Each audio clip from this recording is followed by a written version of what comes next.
Itu apakah memang karena listrik yang tadi ACRI tidak kerjasama, ada asosiasi kelistrikan, dan itu pasti standarisasi kabel tidak SMI juga. Nah, saya ini terkait juga Pak Idam menizin, karena di Tambora ini banyak juga yang bangun rumah juga tanpa IMB. Nah, ini mohon dihormat juga Pak Camat. Karena keterkaitan itu semua, saya kira harus ada rapat koordinasi antara Pak Dinas Dinas Kebakaran dengan Citata, dengan PLN, dengan yang lainnya. Jangan hanya nanti ada kebakaran berapa bulan-bulan baru diadakan OPA. Ini gak akan ada artinya kalau OPA itu selalu pasti buatkan sanksi balik kanan udah selesai kerja. Jadi saya kira memang harus ada ketegasan hukum yang jelas. Jadi sehingga nanti angka-angka yang disampaikan Pak Nugraha itu semakin lama semakin berkurang. Saya kira itu Pak Edgar. Terima kasih. Assalamualaikum warahmatullahi wabarakatuh. Terima kasih Saudara Agus Taufik. Ini yang bertanya ini Sekretaris Partai Gerindra tingkat Jakarta Barat ya, Saudara Agus Taufik ini. Terima kasih. Kebetulan tinggalnya di Tambora. Ya. Ada lagi yang bertanya? Oh silakan. Sebutkan nama ya. Baik, bismillahirrahmanirrahim. Mohon izin Bapak-Bapak sekalian, saya langsung saja untuk bercepat. Nama saya Mulyadi, Ketua RT 0406 di Jembatan Besi sebelah RT 2 yang mengalami kebakaran. Saya dari dulu punya undang-undang Pak Dul Karmat ya. Saya panggil dia latihan familiar. Mohon maaf. Jadi permasalahan itu sebenarnya RW 06 Pak. Dulu kita berkolaborasi dengan Jarum Pak, dilatih gitu. RW 6, RW 10 sampai sempat juga diadu di Season City, kita juara 2 Pak RW 6 ya. RW 10 juara 1. RW Pak Patrick tuh Sawalio kalah tuh. Antai juga ya. Nah, itu sebenarnya kita sudah mendapat pelatihan yang sangat konkret dan sangat bisa kita andalkan. Teman-teman semua ini sebetulnya sudah ikut Pak. Bahkan kita dapat APAR juga dari Jarum, dapat alat untuk penanganan api yang seperti karung itu Pak, anti api itu kita dapat dulu itu. Nah, kita sudah paham sebetulnya. Namun permasalahannya titiknya ada di APAR Pak. Di APAR sebetulnya sebelum ini juga hampir terjadi di RT 13 RT Sigit ya. Itu juga dari listrik. Cuma sudah kita tangani lewat APAR. Nah, dulu sebetul kata Pak Inggar, kita sudah dibantu melalui perjuangan Pak Inggar lewat dana hibah.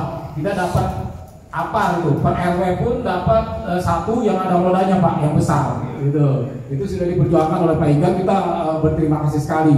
Nah, itu minimal kejadian kebakaran itu sangat berkurang gitu. Karena kami bisa menangani itu. Namun permasalahan sekarang ini karena tidak ada lagi itu dana hibah, permasalahan di bawah Pak. Ketika APAR itu kita sudah gunakan, kan penggunaannya itu bisa 2 tahun isi ulang. Tapi ketika sudah digunakan, kita kebingungan untuk mengisi ulangnya. Sampai-sampai kita semua ditampung kepada rumah yang terjadi kebakaran.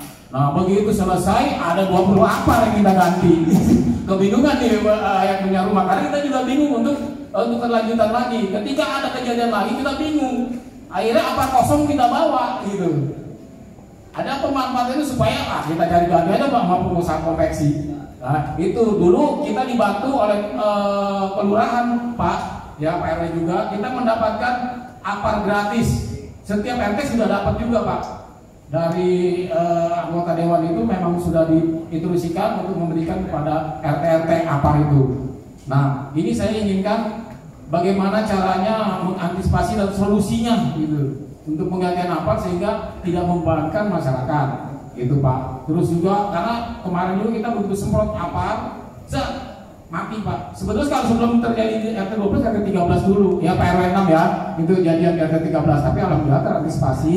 Nah, saya cuma itu aja solusinya, bagaimana ketika APAR sudah digunakan, karena mahal juga Pak kalau harus mengisi ulang APAR itu. Satu, kedua juga kita nggak tahu nih di mana isi APAR-nya gitu kan. Nah, adalah mohon maaf oknum gitu ya, petugas dapur yang datang ke pengusaha warteg bisa di mahal dah nilainya. Jadi mereka juga nggak mau gitu Pak kalau ada kita bisa tahu di mana pos-pos yang bisa isi ulang APAR tersebut.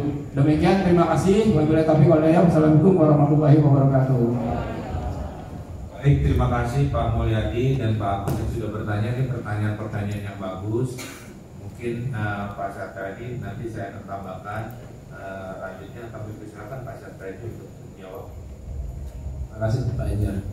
Izin Pak. Terima kasih atas pertanyaannya. Jadi memang ternyata masyarakat sangat tahu persis permasalahannya kan. Saya ingin menjawab pertama kaitan dengan APAR dulu.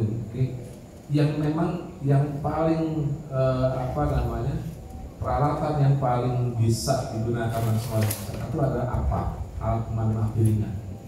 Tapi sebanyak APAR yang ada di masyarakat itu berarti bisa meminimalisir atau memfasilitasi apabila terjadi kebakaran.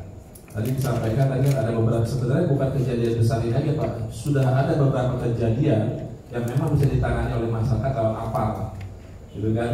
Nah, kalau saya jadi Pak RW ini atau Pak RT, berapa tempat usaha dia saya wajibkan punya APAR. Itu aja. Lu mau usaha di tempat gue, lu harus wajib punya APAR. Berarti kalau minimal berapa RT, berapa potensi, misalkan tadi yang perfeksi, dia wajibin aja punya APAR. Itu udah meminimalisir potensi itu. Kemudian APAR isinya berapa? 350.000 Pak. Indonesia APAR. Itu kalau oknum biasanya pensiunan damkar tuh, objek-objek itu yang pensiun kalau aktif saya jamin ya Pak ada. Gitu. Terus pengisiannya di mana? Banyak Pak tempat pengisian APAR sebenarnya. Cuman ya tidak 20.000 itu.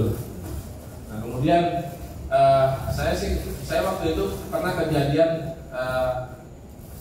kayak pasar itu sama PD pasarnya diwajibkan mereka setiap kios punya satu APAR wajib.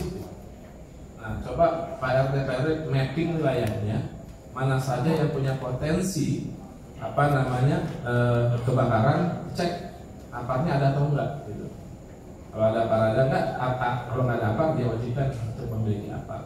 Nah permasalahan APAR tadi kan Bapak bilang hibah gitu. Nah susahnya itu kalau hibah itu kita nggak bisa ngisi tuh.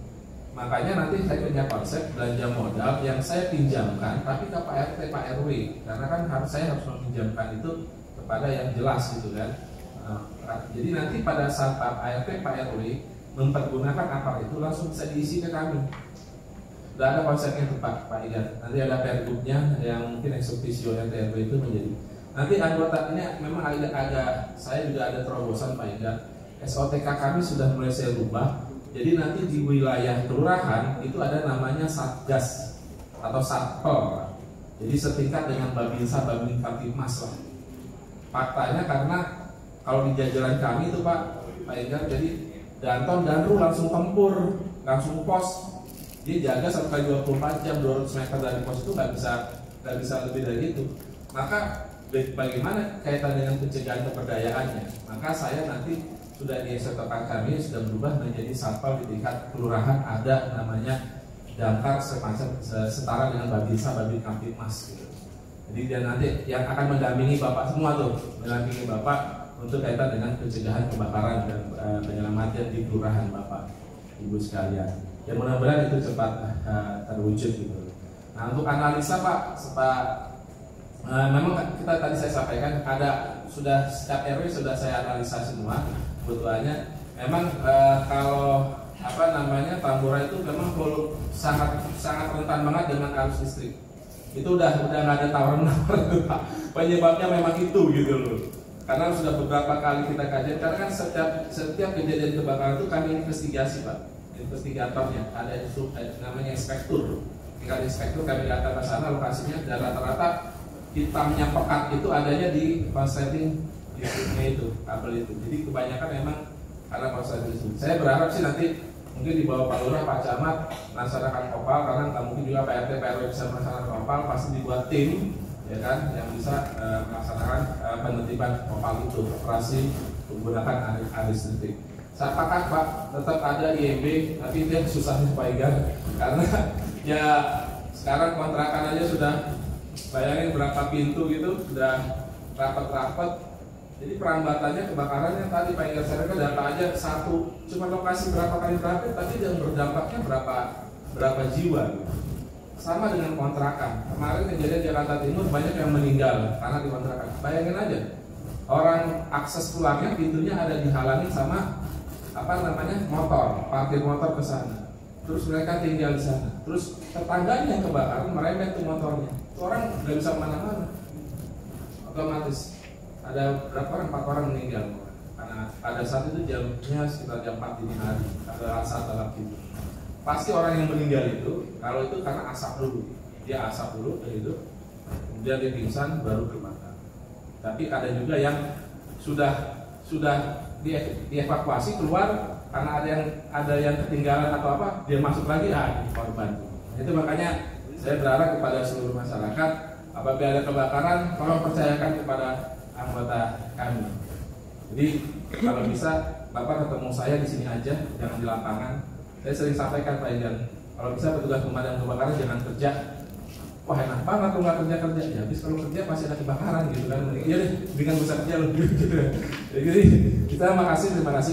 Sekali lagi saya tetap orientasinya ke depan kaitan dengan pemberdayaan masyarakat. Tadi Jarum Foundation yang sudah dilakukan juga itu bukti bahwa bagaimana memberdayakan masyarakat. Tinggal saya minta bantuan Pak Enggar membentuk redcard, nanti ada pergubnya pembentukan relawan kebakaran, ada pos relawan kebakaran di masing-masing kelurahan.